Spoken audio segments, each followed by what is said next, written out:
छत्रपती शिवाजी महाराजांचा आणि त्यांच्या मावळ्यांचा पराक्रमाचा साक्षीदार असणारा प्रतापगड किल्ला 366 मशालींच्या प्रकाशाने उजळून निघाला। या गडावरील भवानी मातेच्या मंदिराला 350 वर्ष पूर्ण झाल्यानंतर नवरात्रोत्सवात या किल्ल्यावर मशाली पेटवल्या जाऊ लागल्या आणि 2010 पासून ही परंपरा अखंड सुरू आहे। सह्याद्रीच्या पर्वतरांगेत असलेला प्रतापगड किल्ला कितीतरी ऐतिहासिक घटनांचा साक्षीदार आहे। छत्रपती शिवाजी महाराजांनी नेपाळच्या गंडकी नदीमध्ये सापडणाऱ्या शाळीग्राम दगडापासून भवानी मातेची मूर्ती बनवून गडावर तिची स्थापना 1661 मध्ये प्रतापगडावर केली। या घटनेला 2010 मध्ये 350 वर्ष पूर्ण झाल्यानंतर गडावर 350 मशाली पेटवण्यात आल्या। आता प्रत्येक वर्षी या मशालीमध्ये एक मशालीची वाढ होत आहे। यावर्षी 366 मशालींनी किल्ला तेजोमय झाला। ढोल ताशाच्या गजरात गडाच्या पूर्ण तटाच्या बाजूला मशाली पेटवल्या। हा क्षण प्रत्येकाच्या डोळ्याचे पारणे फेडणारा असतो।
नमस्कार, मी अप्पा उकेकर, किल्ले प्रतापगड।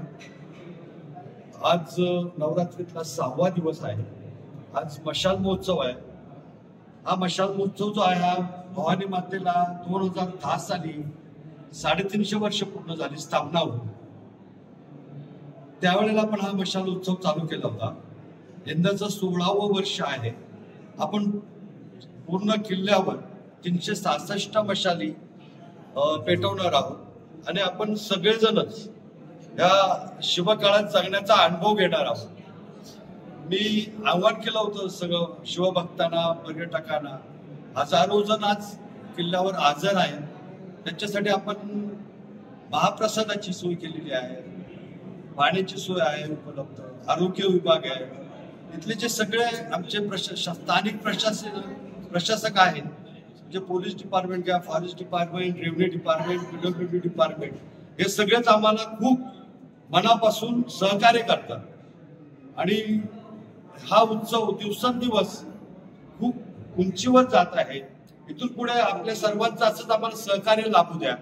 धन्यवाद। सातारा जिल्ह्यातील सर्व ताज्या घडामोडी पाहण्यासाठी सातारा न्यूजला लाईक करा, सबस्क्राईब करा आणि बेल आयकॉन दाबायला विसरू नका।